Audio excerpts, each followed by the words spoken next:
Hey guys, it's Allie, and in today's video, I want to talk about some equivalents or competitors to American Girl from around the world. Obviously, American Girl, you've probably heard of it if you're watching this video. It is probably the most popular 18-inch doll brand in America and maybe even the world. And you've probably also heard of some other 18-inch doll brands such as Our Generation, Journey Girls, or even My Life As, which are also quite popular in USA and can be found at many major retailers. But what I want to talk about today are some slightly lesser known dolls that are very similar in concept to American Girl, and we'll go over that criteria in a little bit, but that aren't discussed as much within the doll collector community, or at least doll collector community in North America. One of these doll lines you've probably heard of before, you might not know what it is, and then some of these other ones are slightly more obscure. If you happen to be watching this from, let's say, Australia or the UK, you might have heard of these doll lines, but hopefully you guys will walk away from this video learning a little bit more about 18-inch dolls. So without further ado, let's get started. I want to start off by talking about some defining factors of American Girl that I'm looking for to count a brand for this list. So of course they should have 18-inch dolls or dolls around that height, but the first thing is physical stores. This is a big thing that sets American Girl apart from other competitors in my opinion. Sure, you can go to Target, walk down a doll aisle and see Our Generation products all over the place, but having the experience of going to a store specifically for that doll brand, seeing dolls lining the walls, a doll hair salon, cafe, all of that stuff, it's something that's quite unique and trademark to American Girl. Even Barbie, one of the biggest brands, doesn't even have its own dedicated store. So physical stores is definitely an iconic trait of American Girl in my opinion. Next are character dolls. Sure, there's character dolls and other lines like Monster High, Ever After High, Rainbow High, but within the 18-inch dolls, American Girl is known for having very well-developed characters that have their collections unique to them, books, even movies sometimes, whether they're historical or more contemporary. So I think this is another defining factor of American Girl. American Girl also has look-alike dolls or mini-me's. These are dolls that don't necessarily come with names or personalities, but the intent for a lot of these dolls is get one that looks like you to find your mini-me. But of course, these dolls also can be purchased just because they look unique or they remind the owner of someone else. So just having dolls that are blank slate dolls, if you know what I mean. Bonus points for diverse dolls and boy dolls. The final trademark thing of American Girl that I'm going to discuss is dress like your doll. I never owned any of these items, but I think they were really cool, especially back in the day when you could get perfect recreations of historical meat outfits rather than pieces inspired by them like they did with the Be Forever reboot. It's another iconic factor of American Girl that I'm curious if other doll lines can replicate. So we're going to start with the first doll line all the way in Germany, and that is Gotz. Gotz is quite well known in the doll community overall, especially people who like antique dolls because they are actually the oldest brand we're going to talk about today. They were founded in 1950 and they come from Germany, but I did get a lot of information about Gotz from their Gotz USA website. If you're looking at these dolls and you're like, why do they look kind of familiar? That's because Gotz manufactured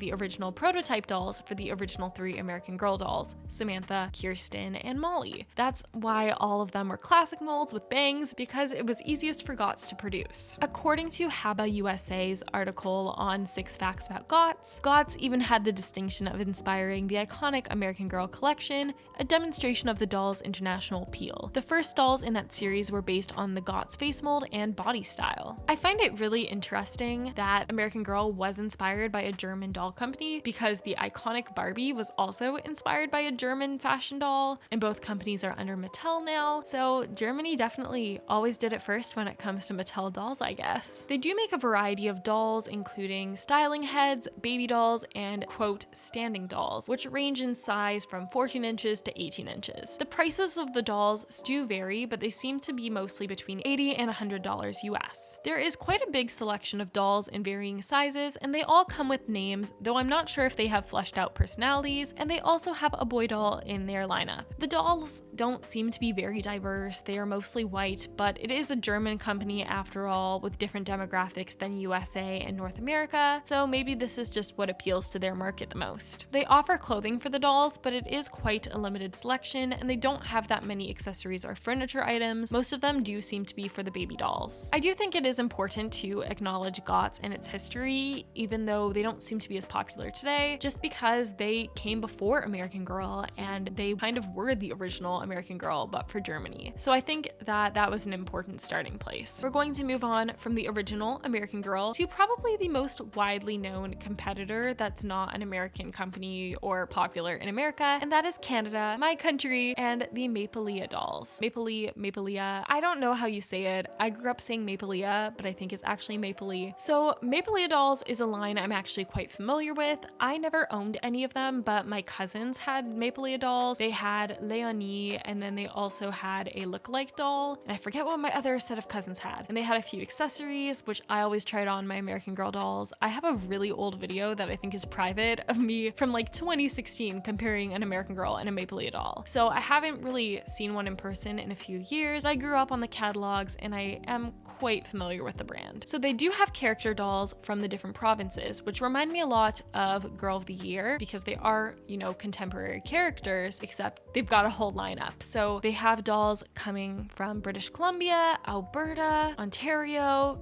Quebec, even Nunavut, which is super cool. I think I first got introduced to Maplelea in 2011 when Celia got released, and seeing a doll who was Inuit from Nunavut was so cool because it is the least populated province in Canada. The dolls also come with journal pages, which is kind of similar to American Girl and their Meet blah blah blah books, but they do come with fun facts about the doll and her family, and they are bilingual. Every time you buy a doll or an outfit, they also come with journal pages talking about that specific item, which I think is really cool and adds an educational aspect to the doll line. They have look-alike dolls as well, some who have colored hair, some who have no hair at all, and even some boy dolls, which is super cool. Not necessarily as big of a selection as American Girl has had over the years, but keep in mind American Girl is a much older company and is owned by a very large parent company who can put money into producing a bunch of dolls. Maplelea has so many clothing options ranging from the My Maplelea line to the character dolls, and my favorite pieces, which I've been wanting for so many years, are the Canadiana items because they're just things that are so Canadian, like the buffalo check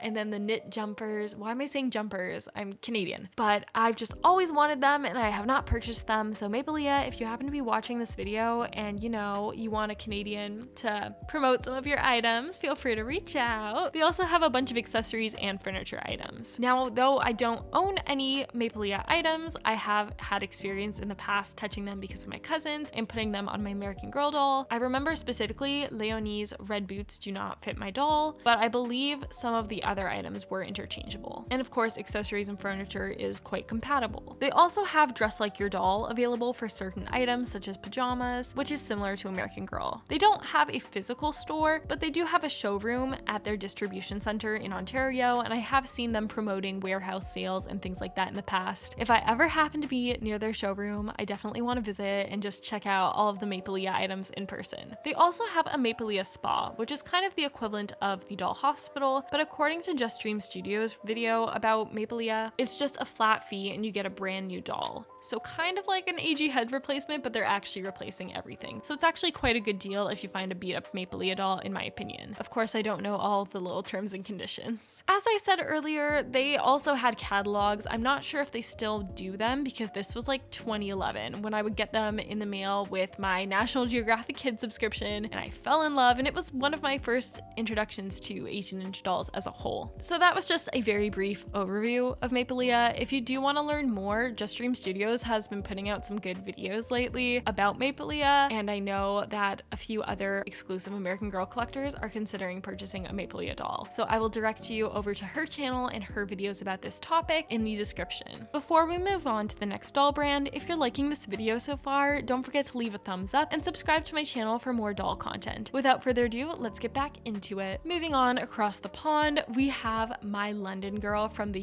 UK. I remember this brand because back in the olden days, like 2014 or something, I watched AG Overseas fan video and she went to the My London Girl store in London. I believe Dina and Bina has also been there and made some posts about the store. Unfortunately, the store no longer exists, and according to the brand's Instagram, they switched to online only in 2019, but there is footage of the store that exists. Some of the dolls really remind me of Our Generation dolls or My Life dolls, but I'm not gonna lie, other ones I do find slightly creepy. Like, I'm not scared of dolls, but I don't think I would want them in my collection. But of course, everyone has different case when it comes to dolls. These dolls aren't really character dolls, they are meant to be a mini-me type of thing. The clothing also seems to be higher end, as they're known for collaborating with various designers, and they also have this one outfit that very much looks like Burberry. And I feel like a name that's like My London Girl is just so posh in my opinion. They do offer Dress Like Your Doll, a few accessories and clothing items, but they don't have that big of a selection. Their Instagram account hasn't posted since 2021, and the website has a copyright of 2020, so I'm not too sure if the brand is still active, if they're dead. Their website is still up. So if anyone has any more recent information on this brand, feel free to comment it down below because I'm very curious about it. Some of my favorite items I saw when browsing on their website were this blue floral dress. It reminds me of this outfit I own from American Girl. I also love the Patachu Bouncel set because once again, it just looks rich, fancy, and designer. Moving on to Down Under, we got Australian Girl. My accent fluctuates between Australian and British, but these are Australian Girl dolls. This is another doll line I was introduced to by AG Overseas Span back in the day. I remember seeing a video of her visiting the store, but I've not been able to find any footage of it, so we're going based on the website. The dolls do look quite young, and I know people say American Girl dolls look young, but I'm so used to people, including myself, making them adults, so they seem normal. So that's like the bar for me. There are 5 dolls and they have stories, but as I said, 5 dolls, it is quite a limited selection. They do have physical retail locations and you can view a list of them on their website, but they do not have a standalone store like American Girl do. The characters do come with books, which reminds me of American Girl, but there is a limited selection of clothing and accessories, but I found them to be quite cute. They are also still active on social media, so if you are from Australia or willing to pay shipping, I don't know if they ship internationally, then you can definitely check out Australian Girl. I do want to point out this one outfit, which is called Swim Smart Bathers, and it really reminds me of Leah's swimsuit. You've got the two-tone bottoms, the same color scheme, so I'm like, this kind of just looks like knockoff American Girl. I don't want to start any legal battles, but just something to point out. Finally, I want to talk about Japan. Now, Japan really surprised me because